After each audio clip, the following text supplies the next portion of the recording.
ಸುಮ್ಮನೆ ನಾನು ಇಲ್ಲ ಅಂದ್ರೆ ನಾನು ಸರ್ ಸಾಂಗ್ ಆಡ್ಕೊಂಡು ತುಂಬಾ ಚೆನ್ನಾಗಿದ್ದೀನಿ ಸರ್, ಆರಾಮಾಗಿ ಹಾಡು ಹೇಳ್ಕೊಂಡು ಇರ್ತೀನಿ. ನನಗೆ ಬೈಯೋದು ಇರ್ತಾರೆ, ಹಾಡು ಹೇಳ್ಕೊಂಡು ವಾಯ್ಸ್ ಚೆನ್ನಾಗೈತೆ. ಅವಳು ನೀವು ಸಂಜೆ ಬರ್ತೀರಾ ಅಲ್ವಾ? ಬರಲ್ಲ ಅಂದ್ರೆ ಈಗಲೇ ಹೇಳ್ಬಿಡ್ತೀನಿ, ಬರ್ತೀರಾ ಅಂದ್ರೆ ಅದೊಂದು ನೋಡೋಣ ಸಂಜೆ ನೀವು ಎಷ್ಟು ಜನ ಬರ್ತೀರಾ ಅಂತ ಹೇಳ್ಬಿಟ್ರೆ ಒಂಚೂರು ನಾನು ಟಿಕೆಟ್ ಬ್ಲಾಕ್ ಮಾಡಿ ಇಡ್ತೀನಿ ಸರ್. ಅಂದ್ರೆ ಒಂದು ಎಂಟರ್ಟೈನ್ಮೆಂಟ್. ಸುಮ್ಮನೆ ನಾನು ಇಲ್ಲ ಅಂದ್ರೆ ನಾನು ಸರ್ ಸಾಂಗ್ ಆಡ್ಕೊಂಡು ತುಂಬಾ ಚೆನ್ನಾಗಿದ್ದೀನಿ ಸರ್, ಆರಾಮಾಗಿ ಹಾಡು ಹೇಳ್ಕೊಂಡು ಇರ್ತೀನಿ.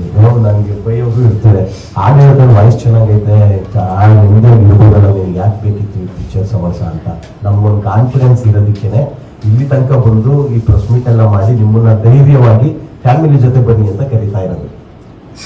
ಇಲ್ಲಿ ನಿಮ್ಮನ್ನು ಕರೆಸ್ಬಿಟ್ಟು ಬೈಸ್ಕೊಳಕ್ಕೆ ಕರೆಸ್ಬೇಕು, ಇದ್ಕಪ್ಪ ಬಂದು ಪ್ರೆಸ್ ಮೀಟ್ ಮಾಡಿದೆ ಅಂತ.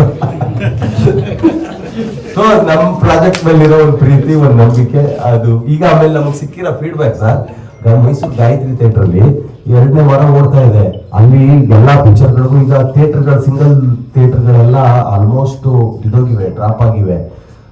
ದೊಡ್ಡ ದೊಡ್ಡ ಸಿನಿಮಾಗಳಿಗೆ 15 ಜನ 20 ಜನ ಟೈಮ್ ಬರ್ತಿರುತ್ತೆ. ನಮ್ಮದು ಒಂದು ದಿನಕ್ಕೆ 350-400 ಜನ ಹೋಗ್ತಾ ಇದ್ದಾರೆ ಇವತ್ತು ಕೂಡ ಗಾಯತ್ರಿ ಥಿಯೇಟರ್ ನಲ್ಲಿ ಮೈಸೂರಿನಲ್ಲಿ.